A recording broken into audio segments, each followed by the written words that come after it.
오늘은 맥주 감사 주일입니다. 좀 생소하죠? 맥주 감사 주일. 맥추가 뭐냐면요, 한자로는요 보리 그리고 가을추 이렇게 되어 있더라고요. 그래서 우리가 이걸 받아들이기가 좀 어려워요. 왜냐하면 아니 봄철에 심은 곡식을 가을에 수확한다고 해서 맥주인데 지금 뭐 여름이고 그리고 지금 뭐 우리가 뭐 보리를 이렇게 뭐 추수할 것도 아니고요, 그죠? 농사에서 뭐 수확물을 뭐 감사로 드린다라는 것도 뭔가 좀 오늘날 시대와 좀 맞지 않는 그런 절기는 아닌가라는 생각을 하게 될 수도 있을 것 같다는 생각이 듭니다. 그런데 맥추절은요 단순히 가을날에 아니면 추수할 그 첫 추수를 그 감사하는 곡식을 드리면서 감사하는 절기가 아니라 사실은 그 의도와 의미가 있는데요, 하나님이 나를 구원해 주신 그 은혜에 대한 감사의 시간이에요. 그러니까 그 은혜를 다시 기억하고 또 그 은혜를 가지고 하나님께 예배하는 그 날이 바로 맥추절이에요. 그래서 맥추절에 대한 이야기가 성경에 나오죠. 출애굽기에 나오는데요, 출애굽기는 어떤 시대입니까? 애굽에서 이스라엘을 출애굽한 그 이야기 아닙니까? 이스라엘이 애굽에서 출애굽했어요. 유월절이 있었죠. 유월절 이후에 50이 되는 날 하나님과의 언약을 맺지 않습니까? 그 언약을 맺었던 그 날, 이제는 우리는 지금까지는 애굽의 바로의 노예의 신분이었다면 이제는 우리는 하나님의 백성이 되었습니다. 그리고 우리의 왕은 하나님이십니다 라는 것을 기억하면서 그 구원의 은혜를 찬양하고 또 예배할 수 있도록 지정해 주신, 이건 사람이 지정한 것이 아니라 하나님께서 지정해 주셨어요. 그것을 할 수 있도록 만들어 주신 절기가 바로 맥추절이에요. 그리고 그것이 신약으로 넘어와서도 또 나옵니다. 신약으로 나오면 그것이 오순절 날이에요. 오순절 날 예수님께서 유월절의 어린 양으로서 우리의 모든 죄를 위해서 십자가에서 죽으셨죠. 그걸 통해서 우리는 예수님을 통해서 우리의 모든 죄는 다 사함을 받게 되지 않습니까? 그로부터 50이 되는 날, 부활하시고 50이 되는 날 오순절 성령 강림이 임함을 통해서 율법 아래에 죽을 수밖에 없었던 우리들에게 예수 그리스도의 은혜로 인하여 성령으로의 임재를 통해서 우리는 새 삶을 살게 되었다라는 그 날이 바로 오순절 날 아닙니까? 그러니까 이와 같이 여러분, 맥추절이라는 그 날은 단지 우리가 추수한 것을 드리는 어떤 그런 날이 아니라 하나님께서 우리에게 베풀어 주신 그 구원의 은혜를 생각하면서 하나님을 찬양하고 기뻐하면서 감사하면서 하나님 앞에 예배하는 그 날이 바로 맥추절입니다. 그래서 오늘 여러분, 우리 맥추절 예배를 드릴 텐데 이 맥추절 오늘 예배를 통해서 우리가 잠시 잊고 있었던 하나님의 구원의 은혜, 당연히 생각했던 그 은혜가 얼마나 큰 은혜의 깨달음이 되어서 우리가 다시금 예배를 회복하고 우리의 삶의 모습을 회복할 수 있는 그런 은혜의 예배가 될 수 있기를 주님의 이름으로 축복합니다. 우리는 지난주에 이어서 이제 사무엘하 6장 나머지 부분을 좀 더 살펴볼 것인데요, 다음 주에 더 나머지 부분을 더 살펴볼 것이에요. 오늘 그 중간 부분을 살펴볼 것인데요, 다윗이 이제 왕이 되었어요. 다윗이 왕이 되고 그러자마자 블레셋과의 전쟁이 있었죠.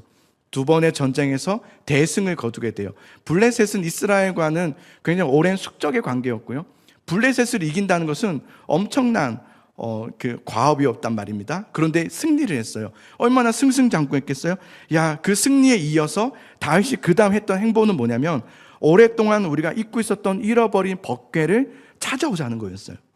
이제 그 승리를 이어서 이제 벗궤를 찾아오자, 이 벗궤를 찾아옴을 통해서 나는 하나님이 세우신 왕이라는 것을 좀 확정짓고, 그리고 사울과는 달리 나는 진짜 하나님 나라를 이룩할 것이다 라는 신앙적인 마음과 정치적인 목적이 같이 있었어요. 다윗의 마음에 그 두 가지가 있었던 거죠. 물론 믿음의 마음도 있었지만 이용하고자 하는 정치적 의도도 있었어요. 이 벗개만 가져온다면 전쟁도 승리했겠죠? 이 벗개만 회복하게 된다면 이제는, 그 당시에 여러분 이스라엘이 온전하게 하나됨을 이루지 못하고 있었거든요. 여전히 아직은. 이 벗개만 온다면 우리는 하나 될 것이고 이스라엘은 이제 승승장구하게 될 것이다.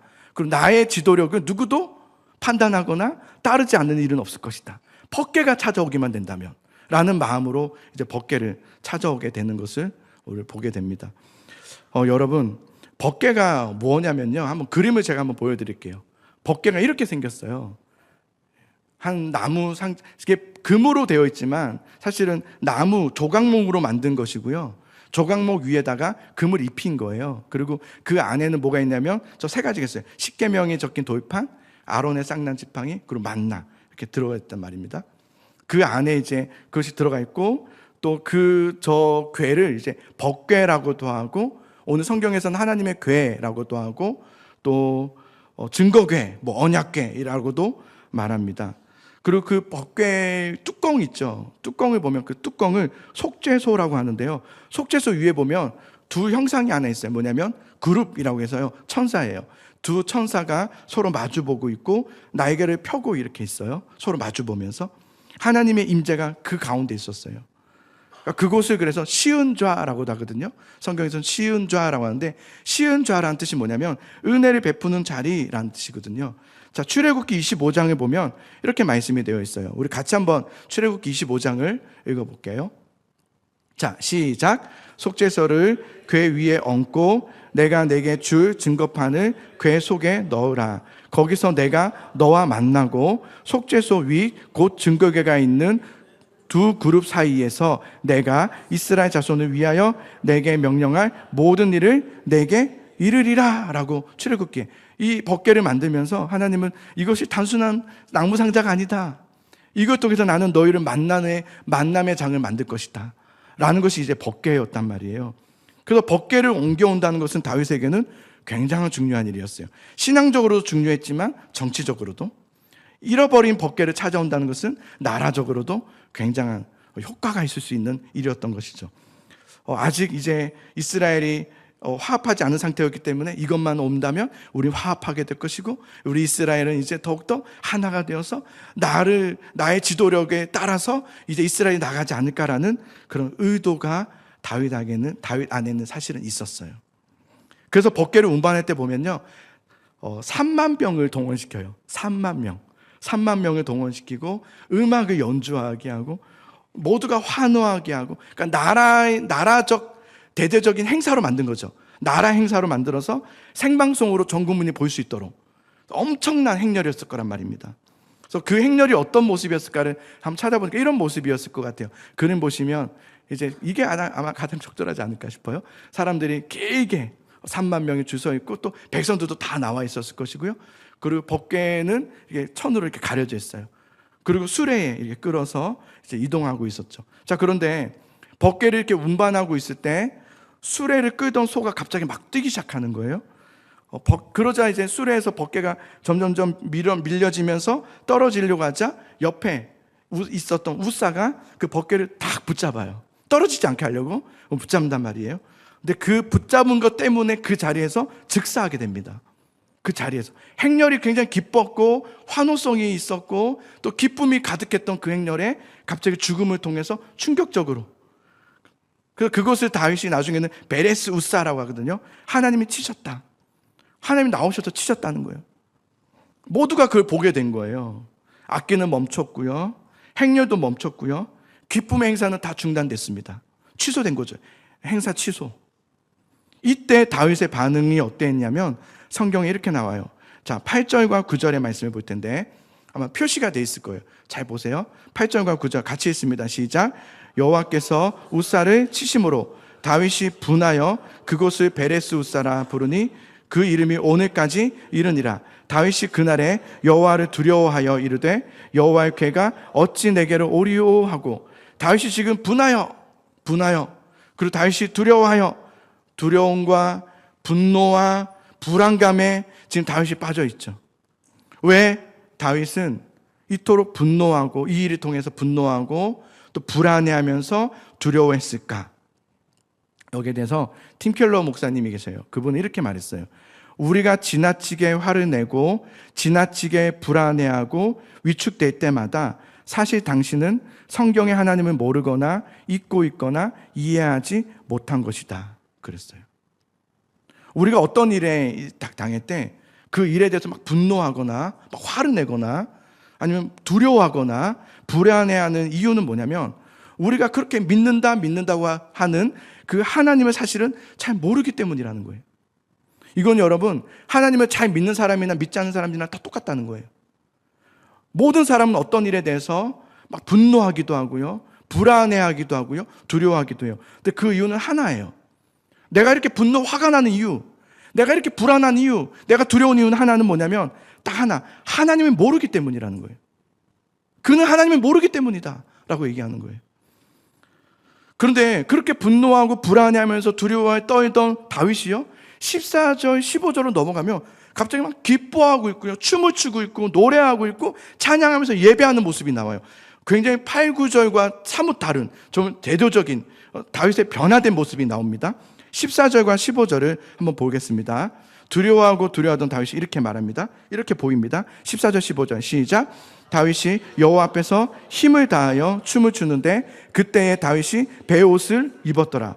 다윗이 온 이스라엘 족속이 즐거이 환호하며 나팔을 불고 여호와의 궤를 메어 오니라. 8, 9절과 14절, 15절 사이에 도대체 무슨 일이 있었길래 다윗이 그렇게 분노하고 두려워하던 다윗이 기뻐하고 감사하고 찬양하고 법궤를 두려워하지 않는 모습으로 변화되었던 것일까? 우리는 그것을 좀 살펴봐야 되겠죠. 하나님이 누구신지를 알게 되었기 때문이죠. 하나님을 모를 때는 두려워하고 또 분노하고 불안했던 다윗이 그 중간에 무슨 일이 있었던 걸까요? 하나님을 알게 된 거예요. 하나님이 누구신지를 알게 된 거죠. 자, 10절과 11절을 같이 한번 보겠습니다. 자, 10절과 11절 시작. 다윗이 여호와의 궤를 옮겨 다윗성 자기에게로 메어가기를 즐겨하지 아니하고 가드 사람 오베데돔의 집으로 메어간지라. 여호와의 궤가 가드 사람 오베데돔의 집에 석 달을 있었는데 여호와께서 오베데돔과 그의 온 집에 복을 주시니라. 아멘. 자, 우리는 살펴봤어요. 법궤를 운반하는 과정 속에서 우사라는 사람이 죽었어요. 그걸 모두가 다 보았습니다. 다윗도 보았습니다. 이걸 통해서 이제 그 법궤를 다루고 싶은 사람이 아무도 없어졌어요. 다윗도 마찬가지예요. 법궤가 너무 두려운 거예요. 법궤를 만졌다가는 무슨 화를 당할지 모르는 거죠. 앞선 다윗 법궤를 빼앗겼을 때에도 블레셋 가는 곳마다 재앙이 임하지 않았습니까? 그 법궤를 보면서 두려움에 빠졌어요. 그래서 결국은 그 법궤를 어디에 두느냐? 가드 사람 오베데돔의 집에 두게 되었다. 석 달을 거기 두게 되었다. 이렇게 말해요. 왜 오베데돔의 집으로 가게 되었을까를 저는 잘 모르겠어요. 성경에 나오지 않으니까. 그러나 뭐 가장 가까워서 있을까? 뭐 모르겠어요. 그런데 여기 보면 힌트가 하나 있어요. 그냥 오베데돔의 집에 방치하게 되었다라고 말하지 않고요. 가드 사람 오베데돔이라고 말해요. 가드 사람 오베데돔. 가드 사람이라는 말은 어디 출신에 대한 얘기를 하는 건지 아세요? 블레셋을 말하는 거예요. 오베데돔은 블레셋 사람이었다는 거예요. 블레셋 사람, 가드 사람, 오베데돔. 이것은 여러분 앞선 우사와 오베데돔의 대조를 보여주는 거예요. 우사는 어떤 사람이었냐? 그는 하나님을 섬기는 사람이었습니다. 그는 종교심이 대단했던 사람입니다. 열심히 대단했던 사람이고 법궤 아주 익숙했던 사람입니다. 20년 동안 그 집에 있으면서 법궤를 다뤘던 사람이 바로 우사입니다. 우사는 법궤를 가장 잘합니다. 우사의 마음은 이랬을 거예요. 우리 집에 20년 동안 법궤가 있었어. 다 두려워하는데 두려워할 거 없어. 난 늘 같이 했어. 법궤 내가 관리했어. 나만큼 법궤를 잘하는 사람은 없어. 그래서였을까요? 법궤가 수레에서 떨어지려고 할 때 아무도 그걸 손댈 수 없었죠. 그러나 손대면 죽는다는 것을 알지만 자신의 그 종교의 대단한 그 자긍심, 그걸 가지고 아마 더 만지지 않았을까요? 걱정하지 마, 내가 할게. 그렇게 손대지 않았을까요? 그런데 반대로 오베데돔은 가드 사람이에요. 출신도 우사와 다릅니다. 출신도 블레셋 사람이에요. 종교심? 물론 이제 어떤 학자들은 오베데돔이 뭐 레위 사람이다 이렇게 말하기도 하지만 아직 정확하지 않습니다. 근데 저는 그것보다는 블레셋 사람이었다. 가드 사람, 블레셋 사람. 종교심이 깊지도 않았다. 그는 사실은 자격 미달이었죠. 감히 블레셋 사람, 가드 사람이 법궤를 다뤄? 앞에 이제 우사도 죽었는데 블레셋 저 사람은 야, 어떡해. 저 집에 가면 저 집에 망하겠다. 얼마나 큰 화가 임할까. 이런 생각을 사람들이 하지 않았겠습니까? 죽지 않으면 다행이지. 아마 이런 식으로 그 오베데돔의 집에 방치했을 거예요. 그런데 말씀이 어떻게 됐냐면 법궤가 오베데돔의 집에 석 달간 있으면서 어떤 일이 있었는지를 이야기합니다. 11절의 말씀을 보겠습니다. 자, 11절 말씀이 있습니다. 시작. 여호와의 궤가 가드 사람 오베데돔의 집에 석 달을 있었는데 여호와께서 오베데돔과 그의 온 집에 뭘 주시니라? 너무 모든 사람의 기대를 벗어났습니다. 복을 주시니라 그랬어요. 오베데돔의 집에 복이 임했다. 무슨 복인지는 나오지 않아요. 여러분도 아마 복을 주셨나 보다 이렇게 생각할 수 있겠는데 한번 우리가 좀 마음에 와닿을 수 있도록 한번 얘기해 보죠. 복이 그런 것만 말하는 건 아니지만 무슨 복일까 생각해 봤을 때 하는 모든 일이 다 잘 되는 복. 좋죠, 그죠? 여러분들이 무슨 일 하든지 잘 되는 거예요. 아직 와닿지 않으시죠? 자, 여러분의 집이 폭등한 거예요. 대박 난 거죠. 나 분명 5천만 원의 집을 샀는데 지금 5억이 된 거예요. 아직도 와닿지 않으세요? 자, 주식이 떡상한 거예요. 정말 밑에 있을 때 샀는데 지금 엄청나게 오른 거죠. 아직도 오르는 거죠. 좋아요. 복권을 샀어요. 복권을 샀는데 복권에 여러분이 당첨된 거예요. 이제 좀 고개를 드시네요, 이제. 예, 맞아요. 상상할 수 없었던 일들이 막 일어난 거예요. 그 법궤가 들어왔는데 법궤로 인하여서 그 집에 복이 임한 거예요. 엄청난 복이 막 임한 거죠. 이 소문이 다윗에게 들린 거예요. 자, 12절의 말씀을 보겠습니다. 12절 있습니다. 시작. 어떤 사람이 다윗 왕에게 아뢰어 이르되 여호와께서 하나님의 궤로 말미암아 오베데돔의 집과 그의 모든 소유에 복을 주셨다 한지라. 다윗이 가서 하나님의 궤를 기쁨으로 메고 오베데돔의 집에서 다윗성으로 올라갈세. 자, 12절이 굉장히 짤막하게 기록되어 있어서 우리는 그냥 이렇게 훅 지나갈 수 있어요. 그러나 우리는 한번 멈춰서 생각해 볼 필요가 있어요. 다윗은 이때 무엇을 깨달은 것일까 도대체? 무엇을 깨달았을까? 우사의 사건과 오베데돔의 사건을 통해서 다윗이 깨달은 건 도대체 무엇이었길래 그는 삶의 방향이 이렇게 바뀌었을까? 이것을 우리가 좀 생각해 볼 필요가 있다고 생각해요. 먼저 우리는 우사를 통해서 무엇을 보았냐면 하나님의 위엄하심을 보았습니다. 하나님의 크심, 하나님의 광대하심. 하나님은 우리가 함부로 대할 수 있는 분이 아니다라는 것을 알았죠. 그죠?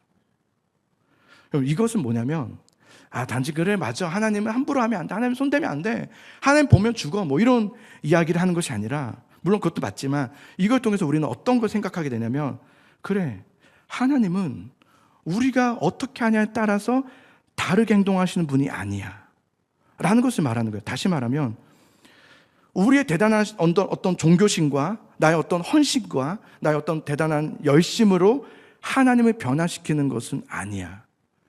하나님을 우리는 변화시킬 수 있다 없다? 없다. 우리는 하나님을 변화시킬 수 없어. 하나님은 창조주 하나님이셔.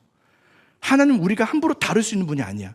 내가 잘한다고 해서 갑자기 잘해주신다거나 내가 못했으니까 갑자기 때리신다거나 그런 분이 아니야. 하나님은 창조주 하나님이셔. 하나님은 우리의 힘과 어떤 우리의 공로와 우리의 어떤 대단한 종교심으로 인하여서 복을 내려주시거나 우리가 복을 얻거나 그런 것이 아니라는 것을 말하는 거예요.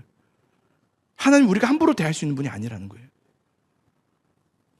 오베데돔을 통해서는 그럼 어떻게 해서 오베데돔은 복을 받을 수 있었지?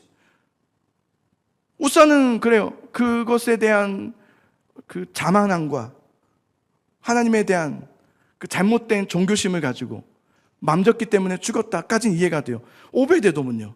가드 사람 오베데돔은 왜 복을 받았지? 우리 이것을 알 수 없어요. 오베데돔이 더 뭐 특별하게 잘한 게 있을까 막 찾아봤을 때도 모르겠어요. 잘한 게 안 보여요. 오베데돔이 잘한 건 없어요. 이건 뭘 말하는 거냐면 오베데돔이 복을 받은 것은 전적인 하나님의 은혜였다라는 것을 말하는 거예요.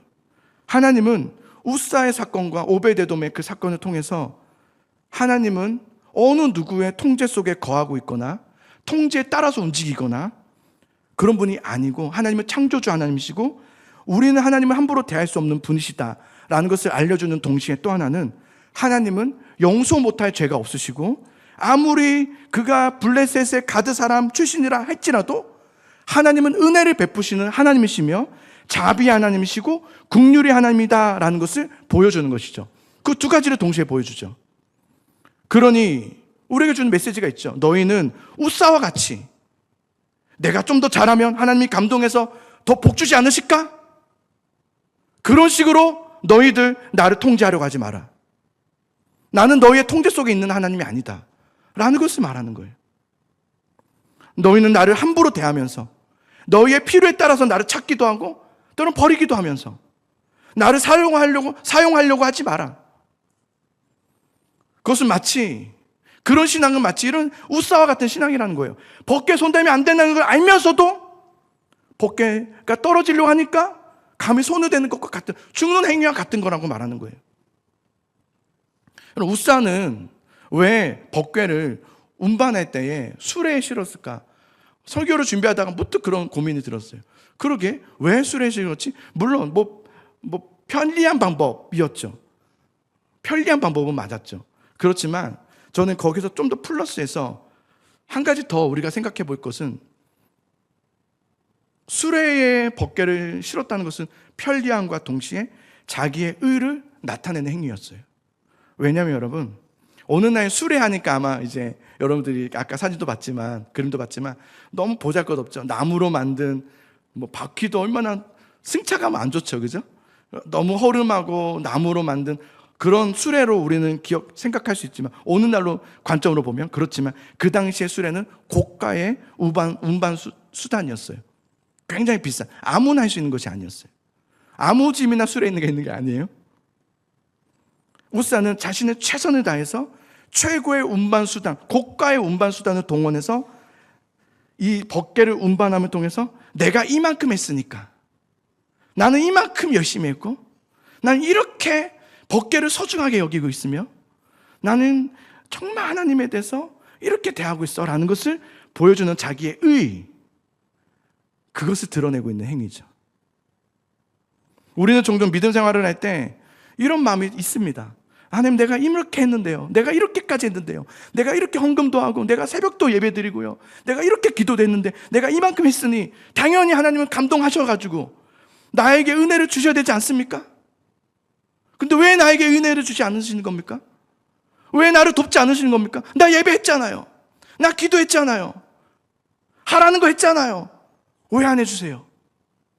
라는 우사와 같은 잘못된 자기 공로신앙을 우리가 가지고 있을 때가 많죠. 어쩌면 우리가 하나님 앞에 예배하면서 그런 마음을 가지고 있는 거죠. 자기 공로신앙이죠. 어쩌면 오늘 예배를 드리면서도 여러분 자기 공로 때문에 왔습니까? 제가 한 기사를 어제 봤는데 되게 속상했어요. 어떤 기사였냐면 이런 기사였어요. 70대 이상이 교회를 오는 이유. 이것도 이상한 거 아니야? 어떤 기사가 썼어요. 보니까 70대는 외롭기 때문에 교회만큼 무료로 대우를 받는 곳이 없다. 그래서 약간 짜증나더라고요. 그렇지 않잖아요. 70대 우리 어르신들이 갈 곳이 없어서 그냥 여기 오니까 잘해주니까 오는 겁니까? 아니잖아요. 하나님의 구원의 은혜를 알기 때문에 주님 앞에 나와 예배하는 거 아닙니까? 근데 세상 사람들이 보는 관점은 그렇더라고요. 터무니가 없죠. 우리는 어쩌면 여러분 예배를 드릴 때 내가 이만큼 했으니까 하나님은 나한테 이만큼 해주셔야 돼, 내가 이만큼 섬겼으니까, 내가 이만큼 시간을 투자했으니까 하나님도 나에게 시간을 투자하셔야 돼 라는 그런 잘못된 자기 공로신앙을 가지고 있는 것은 아닌가, 한번 점검해 볼 필요가 있다고 생각합니다. 예배를 드릴 때 그런 마음으로 오는 건 아닌가. 예배를 안 드리면 혹시나 내가 하는 일이 혹시나 막히고 어려움이 오지 않을까 해서 두려움으로 오는 분은 없겠지만 혹시 그런 것은 아닌가를 생각해 볼 필요가 있죠. 그럼 우리는 여러분 잊지 말아야 될 것이 있어요. 우리는 하나님의 은혜의 자녀가 되었다는 사실을 저는 잊지 않으셨으면 좋겠어요. 우리가 하나님의 자녀가 된 것, 그것은 여러분 우리가 뭘 잘해서, 우리가 공로가 있어서, 내가 뭔가 열심히 했기 때문에 그래서 우리가 하나님의 자녀가 된 것이 아니죠. 우리가 하나님의 자녀가 된 것은 전적인 하나님의 은혜의 역사임을 믿으시기 바랍니다. 우리가 오늘 이렇게 예배하고 있잖아요. 여기서 와서 예배하고 있는 것이 은혜의 부르심임을 아십니까? 우리가 그냥 와서 있는 게 아닙니다. 그냥 와서 예배하고 있는 게 아니란 말이에요. 우리를 주님께서 부르신 거란 말이에요. 자녀 삼아주셨기 때문에 우리 시간도 없는데 이거 오신 이유는 뭡니까? 하나님의 자녀가 되어 은혜를 알기 때문에 온 것 아닙니까? 다윗은 여러분, 우사와 오베데돔의 그 두 사건을 통해서 그 하나님의 은혜를 깨닫게 된 거예요. 그렇지, 나의 나 된 것은 하나님의 은혜였지, 내가 뭘 잘해서 그 자리에 있는 것이 아니지. 여러분의 있는 그 자리가 내가 좀 잘했기 때문에, 내가 좀 공로가 있기 때문에 지금 그 자리에 앉아 있는 것이 아니지. 하나님의 은혜로, 하나님의 부르심의 역사로, 조건 없이 나를 사랑하심으로 은혜를 베풀어 주신 그 은혜 때문에 내가 그 자리에 있는 것이지 라는 것을 다윗이 깨달았다는 거예요. 은혜를 깨달은 거죠. 그 은혜를 깨닫자 분노하고 두려워하고 불안해하던 마음은 사라지고 하나님을 향한 기대와 감사와 찬양과 춤과 환호성이 일어나기 시작하죠. 놀라운 변화가 일어나는 거예요. 13절부터 15절의 말씀을 우리 같이 한번 읽어봅시다. 13절부터 시작. 6걸음을 가매 다윗이 소와 살찐 소가지로 제사를 드리고 다윗이 여호와 앞에서 힘을 다하여 춤을 추는데 그때 다윗이 베옷을 입었더라. 다윗과 온 이스라엘 족속이 즐거이 환호하며 나팔을 불고 여호와의 궤를 메오니라. 아멘. 이제 다윗의 마음도 달라졌지만 다윗의 행동도 달라졌어요. 앞선 이제 벗개를 수레에 끌던 모습은 없어졌습니다. 그죠? 어떻게 합니까? 어깨에 메고 겸손하게 어깨에 메고 말씀대로 규례대로 질서대로 어깨에 메고 오죠. 그러면서 특이한 상황이 있어요. 궤를 메어서 6걸음을 걷고 나면 멈춰서 제사를 드리고 또 6걸음을 걸어서 또 제사를 드리고, 야, 이거 몇 걸음을 해야 될까요? 엄청난 양의 제사를 드렸다는 것을 말하는 거예요. 엄청난 양의 제사를 예배를 드렸다는 거죠. 엄청난 양의 예배를 드렸다는 것은 무슨 의미냐면 하나님이 어떤 분이신지를 정말 깨달았다는 것을 말하는 거예요. 그럼 우리가 예배하는 것은 뭡니까? 하나님의 은혜를 깨달은 자가 와서 예배하는 것이죠. 그죠? 하나님의 은혜를 정말 아니까 예배하러 오는 것이죠. 엄청난 양을 드렸던 이유는 그렇게 해야지 우리가 6걸음마다 걸어서 제사를 드려야 하나님께서 복 주신다, 그것 때문이 아니었던 거죠. 이미 하나님 주신 은혜가 너무나 커서 그 은혜와 어떤 것도 비교할 수 없어서 하나님, 우리는 6걸음 걸을 때마다 예배하며 갈 것입니다 하면서 6걸음 걸으면 또 멈춰서 예배하고 엄청난 송아지와 소들이 희생됐을 거예요. 그래서 하나님께 바치면서 하나님께 경배하면서 예배했을 거란 말이에요. 하나님은 두려운 분이시라는 걸 안 거죠. 하나님은 두려운 분이시다. 우리가 함부로 할 수 있는 분이 아니다. 뭐 내가 잘하면 복 주시고 내가 못하면 안 주시는 그런 내가 통제할 수 있는 하나님이 아니다. 하나님은 위대하신 광대하신 하나님이라는 것을 깨달은 거죠. 그러면서 동시에 하나님은 은혜 하나님이시다. 은혜는 하나님께로부터 말미암는다 라는 것을 안 거죠. 책 중에 여러분, 하나님 당신께 실망했습니다라는 책이 있어요. 필립 얀시가 쓴 책인데요, 그 책에는 3가지의 질문이 있어요. 3가지 질문 챕터인데요, 첫 번째 질문이 뭐냐면 이겁니다. 하나님은 정말 공평하신가? 두 번째는 뭐냐면 하나님은 왜 침묵하시는가? 세 번째는 하나님은 왜 숨어 계시는가예요. 세상에는 악인은 잘 사는 것 같고 도리어 의롭고 신실한 사람들은 이유 없는 고통을 겪는 것 같은 거죠. 왜 하나님은 정말 공평하신가? 때로는 우리의 인생의 어두운 터널을 지낼 때가 있어요. 그 어두운 터널을 지나면서 막 기도한단 말이에요. 하나님 도와주세요. 하나님 나를 붙잡아 주시고 인도해 주세요. 그럼에도 불구하고 아무런 응답도 들리지 않고 하나님이 멀리 계신 것처럼 느껴질 때 우리는 절망하죠. 왜 하나님은 침묵하시는가? 하나님께서 성경 속에처럼 낮에는 구름기둥으로 밤에는 불기둥으로 만나든지 만나를 주신다든지 아니면 뭐 홍해를 건너게 하신다든지 뭐 신비한 눈에 보이는 역사를 보여주신다면 우린 믿기 쉬울 텐데 왜 하나님은 숨어 계시는가예요? 왜 하나님은 드러내지 않으시는가? 왜 하나님은 그런 초자연적인 역사의 개입으로 우리에게 역사하지 않으시는가? 라는 실망감을 가지고 쓴 책이에요. 근데 사실은 하나님 너무하시다라는 게 아니라 필립 얀시는 여기서 핵심적으로 이것을 말하기 위함이에요. 무엇을 말하냐면 이것을 말해요. 하나님은 불공평하시다예요. 이게 무슨 말이냐면요, 여기서 불공평하다는 의미는 이런 거예요. 우리는 하나님을 위해서 아무것도 한 것이 없는데 그런 우리들을 하나님 아무런 조건 없이 우리는 하나님을 모를 때에도, 죄 가운데 있을 때도, 원수되어 있을 때도 독생자이신 예수 그리스도 우리에게 다 내어주기까지 우리를 사랑하셨다. 하나님은 불공평하시다. 필리안 씨는 이렇게 하나님의 불공평에 대한 다른 관점을 이야기하고 있어요. 우리는 은혜 받을 자격이 없는 존재다. 여러분, 요즘 저는요, 그런 이제 좀 그 생각과 은혜 가운데 있는 것 중에 하나는 뭐냐면, 나는 진짜 아무것도 아니구나라는 거예요. 난 정말 아무것도 아니구나. 여러분은 아무것도 아닙니다라는 말을 아마 듣기 싫을 수 있어요. 나는 아니야, 난 소중해, 난 대단하단 말이야, 이 말을 듣고 싶을 거예요. 저도 물론 그랬어요. 그런데 성경은 그렇게 말하지 않거든요. 너는 아무것도 아닌 존재다. 우리는 흙으로 만들었다. 사실 먼지를 말한다는 거예요. 아무것도 아닌 존재였다는 거예요.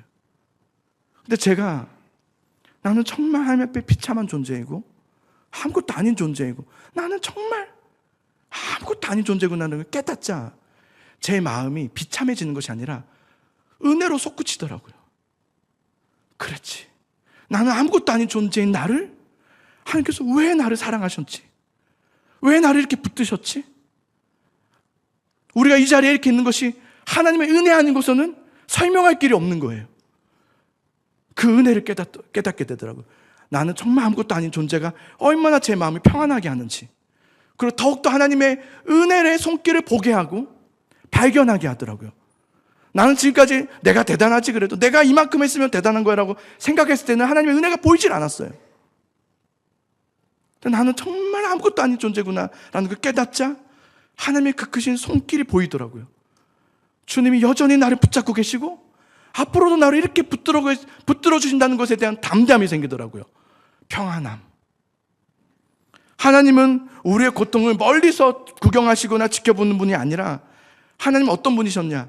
우리를 위해서 하나뿐이 아닌 예수 그리스도를 십자가에 이뤄 가시면서까지도, 그때는 우리는 그럼에도 불구하고 계속 하나님을 거절한단 말이에요.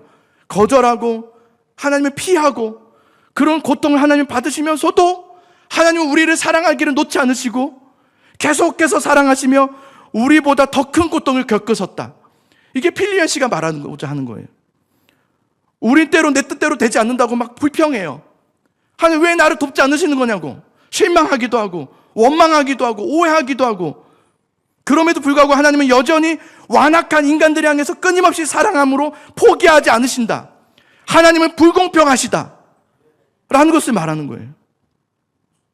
예, 하나님은 이 필리안 씨의 고백처럼 맞아요. 침묵하시는 것 같고 숨어 계시는 것 같고 불공평해 보이지만 하나님은 우리의 거대한 풀무포 속에 들어오셔서 우리의 상한 마음을 기꺼이 만져주시고 함께 해주시는 하나님이시라는 거예요. 우리는 한 것이 없는데, 우리는 한 것이 아무것도 없는데, 나의 공로와 나의 힘과 나의 열심이 하나님을 변화시킨 것이 아닌데, 그저 하나님의 은혜 때문에 내가 하나님의 이 자리에 있는 것인데, 그래서 단순히 눈에 보이는 기적을 넘어서 하나님 우리를 더 깊은 사랑과 신뢰의 관계로 우리를 초대하고 계신다는 거예요. 여러분, 다윗이 우사와 오베데돔의 그 두 사건을 통해서 이 하나님의 은혜를 깨달은 거예요. 하나님의 은혜구나, 모든 것은 하나님의 은혜였구나라는 것을 진심으로 깨달은 거예요. 근데 여러분 생각해 보세요. 다윗이 깨달은 이 하나님의 은혜가 다윗만의 은혜입니까? 어느 날 우리들에게도 동일한 은혜 아닙니까? 우리도 그렇다면 다윗처럼 예배해야 되는 거 아닙니까? 우리도 다윗과 같은 신앙을 가졌어야 되는 거 아닙니까? 우리에게 이 은혜가 잃어버렸다는 거예요. 하나님의 은혜를 회복할 수 있기를 소망합니다. 하나님의 은혜를 기억하시기 바랍니다. 하나님은 여전히 여러분을 마치 암탉이 새끼를 품어서 날개 아래 품고 보호하면서 그 날개 아래에서 품으시면서 보호하시고 지켜주신 것처럼 하나님이 여전히 똑같아요. 우린 그 새끼 닭과 같아요. 병아리처럼 아무것도 할 수 없어요. 병아리 보세요. 아무것도 모르잖아요. 삐약삐약 이것밖에. 그죠? 그런 우리들이란 말이에요. 그런 우리들, 때로 우리는 연약하고 우리는 실수투성이고 넘어지기 쉽고 오늘 이렇게 예배하고도 나가면 금세 또 실수하고 넘어지는 게 우리들 아닙니까? 그럼에도 불구하고 하나님의 은혜는 불공평한 은혜여서 여전히 하나님은 그래도 나를 포기하지 않으시고 나를 사랑해 주시고 은혜 베풀어 주시는 하나님을 믿으시기 바랍니다. 여러분이 향하신 하나님의 불공평한 은혜를 묵상하세요. 하나님의 값없는 은혜, 주님의 끊임없는 은혜, 결코 나를 포기하지 않는 은혜를 여러분 생각하시기를 바랍니다. 아직 우리의 삶이 해결되지 않을 수 있어요. 여전히 내 문제는 여전히 계속되고 있을 수 있어요. 근데 성경이 이렇게 말합니다. 해결될 것이라고요. 될 거라고. 하나님이 행하실 것이라고. 하나님이 이루실 것이라고. 그러니 너는 오직 여호와 하나님만 바라볼지어다. 할렐루야. 여러분, 하나님의 불공평한 은혜를 깊이 묵상하시기 바랍니다. 하나님은 여러분의 아버지 되십니다. 여러분을 결코 포기하지 않으시든 은혜 하나님을 바라보시기를 간절히 소망합니다. 우리 같이 이 찬양으로 주님 앞에 고백하며 나아갑시다.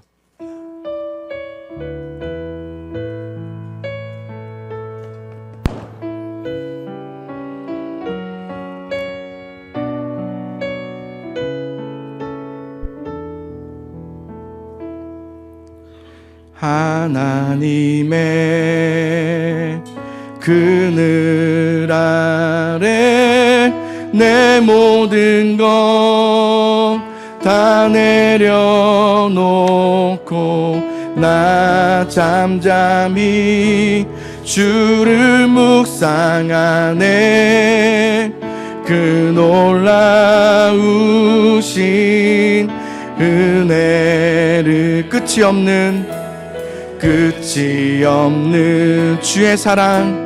주의 사랑 강물 되어 흘러 내 영혼에 자유함 주시네. 날 새롭게 하시네. 하나님 사랑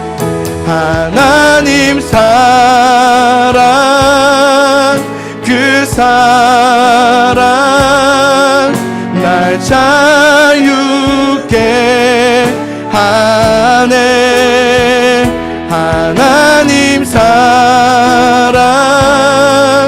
그 사랑 날 회복케 하네. 하나님의 그늘 아래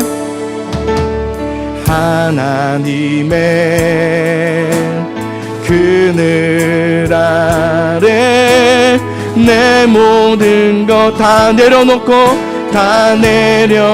나 잠잠히 주를 묵상하네. 그 놀라우신 은혜 끝이 없는 주의 사랑 끝이 없는 주의 사랑 여러분 향해 강물 되어 흘러 내 영혼 자유함 주 날 새롭게 하시네. 날 새롭게 하시네. 여러분 향한 사랑을 찬양합시다. 우리 두 손을 높이 들고 고백하면서 하나님 사랑 그 사랑 날 자유케 하네. 하나님 사랑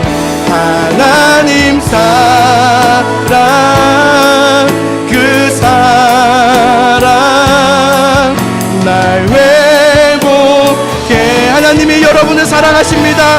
하나님 사랑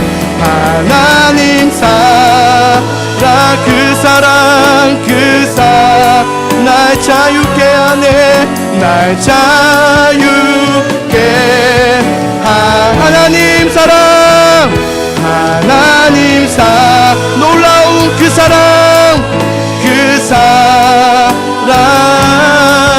날 회복. 하나님 사랑 하나님 사랑 날 자유케 하네. 하나님 사랑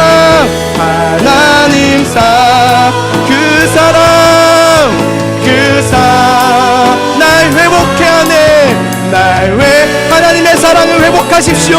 하나님 사랑, 놀라운 그 사랑, 하나님 사랑, 그 사랑 날 자유케 하네. 두려워하지 마십시오. 하나님 날 붙잡으시는 그 사랑 날 회복. 마지막으로 고백합시다. 하나님 사랑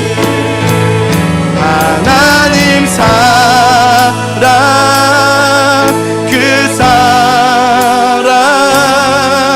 날 자유케 하네. 하나님 사랑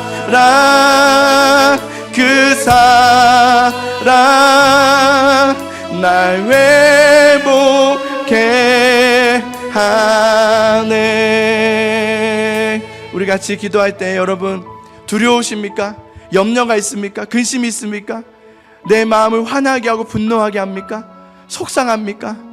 하나님을 알기를 소망합니다. 하나님의 은혜, 나를 향해서 여전히 지금도 흘러가고 있는 그 은혜, 나를 붙드시는 그 은혜, 그것은 결코 멈추지 않고 그것은 결코 끊어지지 않으며 하나님께서 영원히 우리에게 은혜 베풀어 주시며 긍휼로 붙잡아 주실 그 은혜를 바라볼 수 있기를 바랍니다. 우리 같이 기도하면서 부르짖으며 기도합시다. 하나님, 주님의 은혜를 알기 원합니다. 주님이 나의 사랑하심을 깨닫기 원합니다. 하나님, 그래서 그 깨닫는 가운데 우리가 담대히 일어설 수 있게 원합니다. 기쁨을 회복할 수 있게 원합니다. 하나님 앞에 예배가 하나님 앞에 의무가 아니라 기쁨이 되기를 원합니다. 하나님, 나의 예배를 받아주시옵소서. 하나님, 온 마음을 다해 경배하오니 받아주시옵소서. 하나님의 관계와 여러분의 관계가 회복되는 이 시간 될 수 있기를 간절히 소망하는 마음으로 같이 주님의 이름을 부르면서 통성으로 기도하며 나아가겠습니다. 함께 기도합시다. 주여, 하나님 감사합니다. 하나님의 은혜를 찬양합니다. 하나님, 불공평한 은혜, 하나님 어떤 것으로 설명할 수 없는 그 은혜, 우리는 자격이 없고 우리는 하나님 앞에 어떤 것도 설 수 없는 우리들이지만 조건 없는 사랑으로 우리를 붙잡아 주시는 그 은혜를 기억합니다. 하나님, 나를 오늘도 붙잡아 주신 하나님, 오늘도 하나님 자녀로 삼아 주신 하나님, 영원히 나와 함께 하신 하나님을 찬양하며 경배합니다. 두려워하지 말라, 염려하지 말라. 내가 너와 함께 하리라. 내가 너를 붙들리라. 나는 너의 아버지라. 너는 내 아들이라. 너는 내 딸이라. 하나님, 나는 주님의 자녀임을 고백합니다. 주님을 찬양합니다. 주님을 경배합니다. 하나님과의 관계를 회복하는 우리 모두가 되게 하여 주시옵소서. 하나님 감사합니다. 하나님, 이 시간 예배하는 모든 성도들 마음 가운데 찾아와 주시기를 원합니다. 하나님, 두려워하고 때론 분노하고 때론 속상해하면서 염려하는 우리 마음에 하나님을 알기를 원합니다. 주님의 그 사랑을 깨닫기를 원합니다. 주님의 은혜를 우리가 알기를 원합니다. 불공평한 은혜, 나는 아무것도 아닌 존재이고 나는 여전히 연약한 투성이지만 이러함에도 불구하고 나를 사랑하시는 그 은혜를 기억합니다. 하나님, 그 은혜를 생각하며 나아갑니다. 하나님을 예배하오니 홀로 영광 받아 주시옵소서. 늘 하나님의 은혜 가운데 거하는 우리 모두가 되게 해주시고, 지금 혹 절망 가운데 때론 어두운 터널 가운데를 지나가고 있는 성도들이 있다면 하나님, 그 가운데 주님 불못불 가운데 자신의 몸을 내던지셔서 들어오셔서 함께하고 계시는 은혜 하나님을 바라볼 수 있도록 도와주시기를 원합니다. 하나님을 의지합니다. 하나님 감사합니다. 우리를 포기하지 않으셔서 감사합니다. 우리를 끝까지 붙잡아 주셔서 감사합니다. 홀로 영광 높임 받아주시옵소서. 주님과 우리 사이의 관계가 더 깊어지는 은혜 관계가 될 수 있도록 도와주시옵소서. 주님 감사합니다. 예수 그리스도 이름으로 기도합니다.